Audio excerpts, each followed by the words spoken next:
let it hang, hang.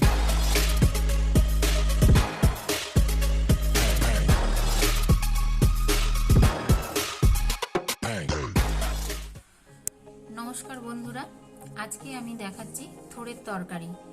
এগুলো শহরের লোকেরা বেশি খেতে পারে না, তাই ফেলা যায়, কিন্তু গ্রামের লোকেরা এগুলো রান্না করতে জানে। তাও গ্রামের লোকেরা অনেকেই রান্না করতে জানে না। তো আমি এটা আলু, ছোলা আর থোড় দিয়ে রান্না করব। এরকম একটা আমি থোড় বাজার থেকে কিনে এনেছি। এবারে এটাকে ছাড়াতে হবে এইভাবে।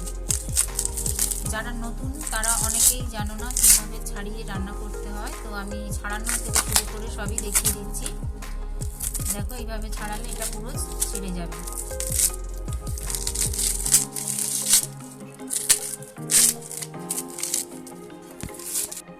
দেখো, আমার ছাড়ানো হয়ে গেছে, কিন্তু দেখো এর মধ্যেও আরও একটু করে থাকে। এইভাবে পুরো সুন্দর করে এটা ছাড়িয়ে নিতে হবে।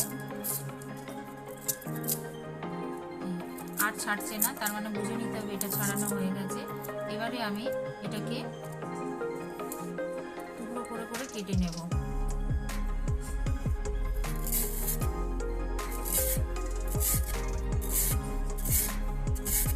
এইভাবে পাতলা পাতলা করে এটা কেটে নিতে হবে।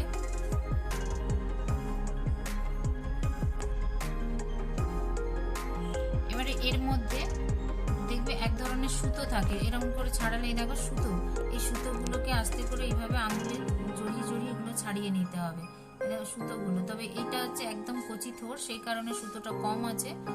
তো আমার কাছে এইভাবে আঙুলে এইভাবে করে করে এটা ছাড়িয়ে নিতে হবে। নিয়ে থোড়টাকে সবগুলোকে একসঙ্গে করে নিয়ে এরকম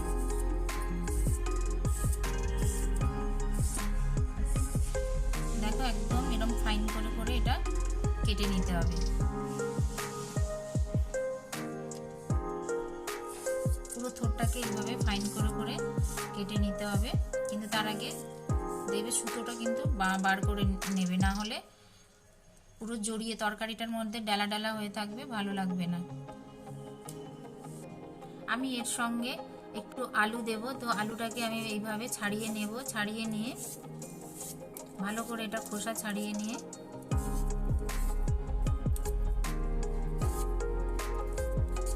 এইরকম আমি ওইটুকুনি থোড়ের জন্য আমি এইরকম দুটো আলু দেব।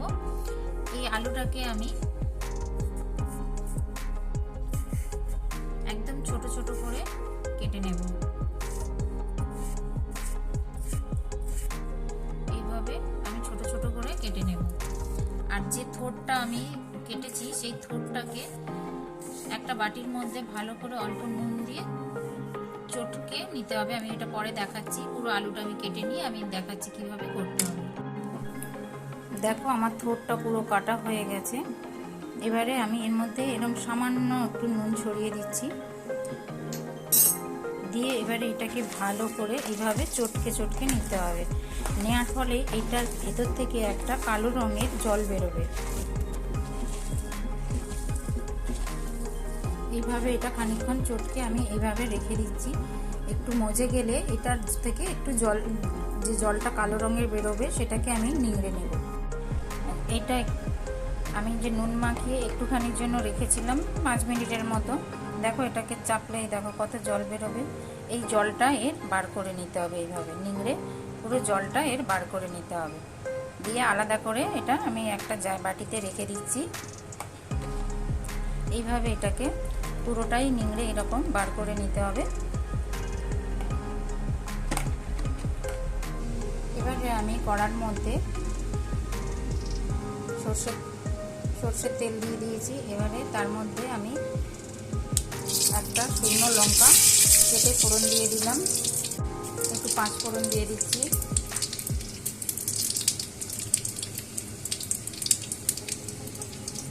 এবারে এর মধ্যে দিয়ে দেব আলুগুলো।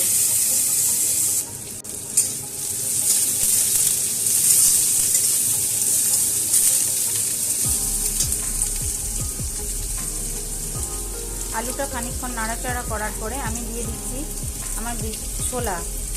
কিছুটা আমি ছোলা ভিজিয়ে রেখেছিলাম, এটা আমি ছোলা দিয়ে দিলাম। এবারে আমি দিয়ে দেব এর মধ্যে একটু আদা বাটা, সামান্য একটু আদা বাটা আমি দিয়ে দিলাম। আদা বাটাটা দিয়ে এটাকে ভালো করে একটু আমি নাড়াচাড়া করে নেব।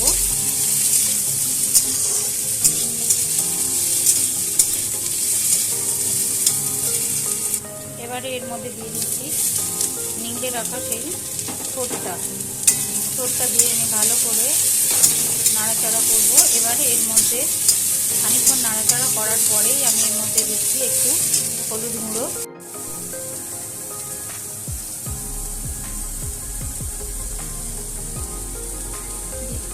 সামান্য হলুদ দিলাম,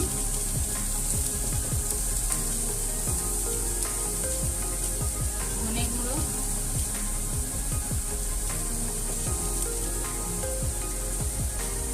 আর দিলাম সামান্য জিরে গুঁড়ো, স্বাদ অনুযায়ী নুন দিয়ে এটাকে আমি ভালো করে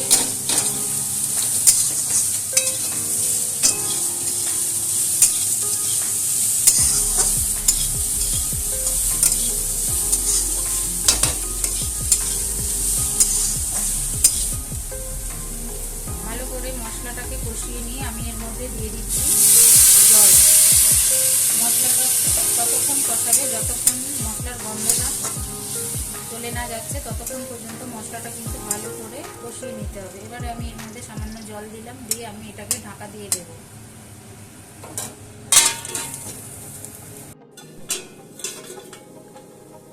আমি ঢাকনাটা খুলে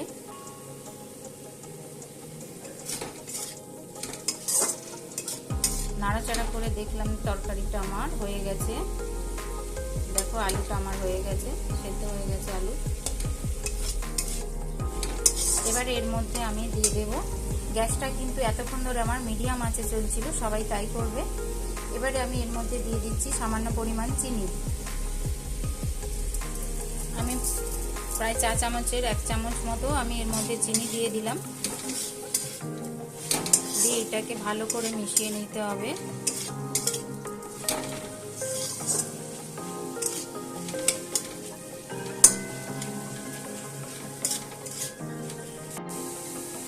আমার এটা হয়ে গেছে। এবারে আমি গ্যাসটাকে বন্ধ করে দেব। গ্যাস বন্ধ করে দিয়ে এর মধ্যে আমি দেব সামান্য একটু ঘি, গরম মশলা ছড়িয়ে।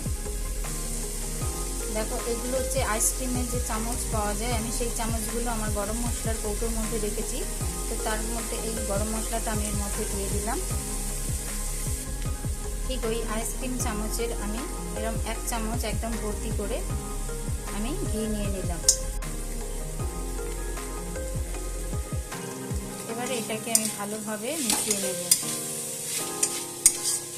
রেডি হয়ে গেল আমার আলু ছোলা দিয়ে থোড়ের তরকারি।